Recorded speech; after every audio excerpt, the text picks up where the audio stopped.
We're joined today by John Mansfield, Senior Vice President, Business Strategy and Execution at Fidelity Investments. We're going to talk about why so many companies destroy innovation and don't always embrace the most efficient process. John, you have a great explanation theory about how companies destroy innovation but don't even realize they are doing it. Can you explain?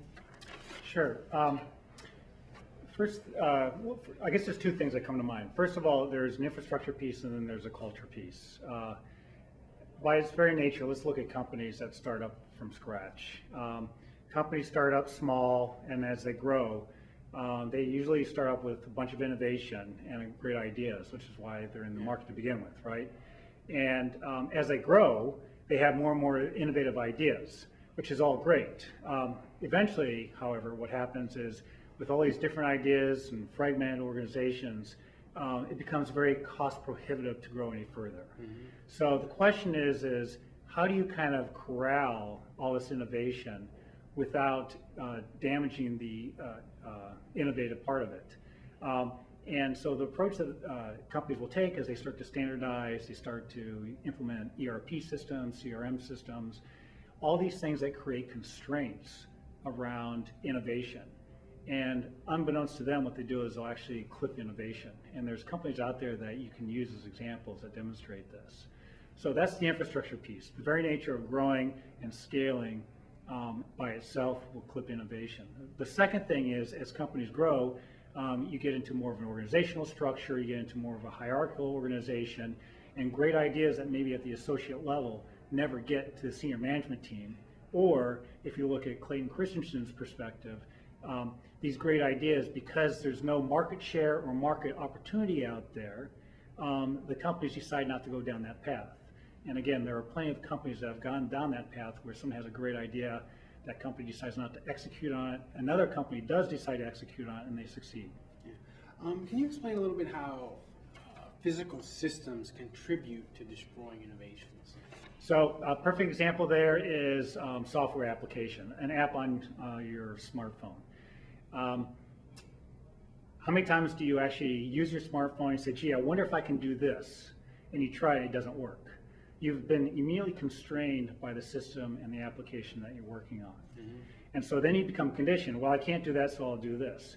And then a new software change comes out. And again, there's plenty of applications out there where when you get an update in the application, you look at it and go, oh my gosh, everything's changed on me. Yeah. All right. And then your own very behavior is you've been wired to do the old way. Unbeknownst to you, the fact that you've been wired to do the old way tells you that you've been constrained from innovation, right? So there's a good example of a system side of it. It happens when you're driving vehicles, cars, any type of physical system, you'll find out that you're constrained. Yeah, and you believe human psychology and business strategies can destroy innovations. What specifically about those two things can people identify as signs which might lead to innovation destruction? Groupthink is a perfect example. You get in a room of people and everybody's different. Some people like to verbalize their ideas. Other people like to think about them before they mention them. So you can be in a conference room, someone's trying to come up with ideas. You'll get the people who are very verbal at the meeting, but you get people who are very quiet and don't say anything. Those quiet people may actually have the better idea, but that's not their style. So there's an example of a culture area. Classic with management is hierarchy. For better or for worse, most cultures respect hierarchy, so if your manager says something, you'll do it, and that'll constrain innovation. A lot of times when you talk to managers of innovators, they will comment that it's extremely difficult to manage innovators because they're often doing their own thing. And so you have to be careful about trying to keep them corralled, which you do need to some extent, but at the same time allowing them to be independent of each other. Everyone says they want to be efficient, but not every company takes the steps necessary to achieve efficiencies. What have you learned about this gap between expectations and reality? People need to execute on what they're saying, and for whatever reason, people are reluctant to do that. The real question is maybe it's because of their business strategy, and even though their business strategy talks about innovation, they really are talking about cost control.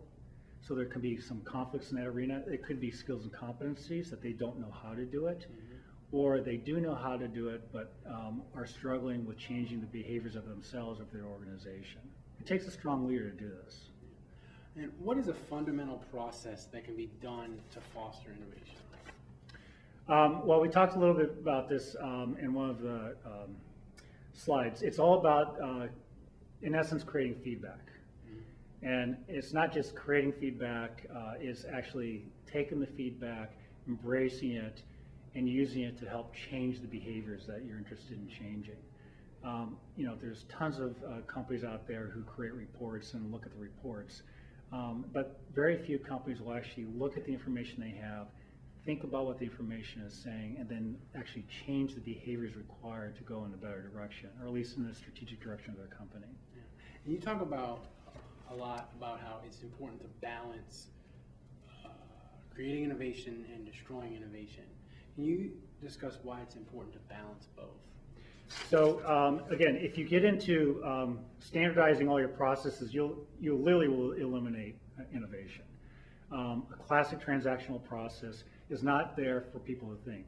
It's about pumping volumes of information or transactions through the system. So there's no need to be thinking in that particular area. Now you can standardize everything and make it extremely efficient, but then the problem is have you, in the process of standardizing, taken away the value proposition to your customer? And one of the value propositions to future companies is new product ideas.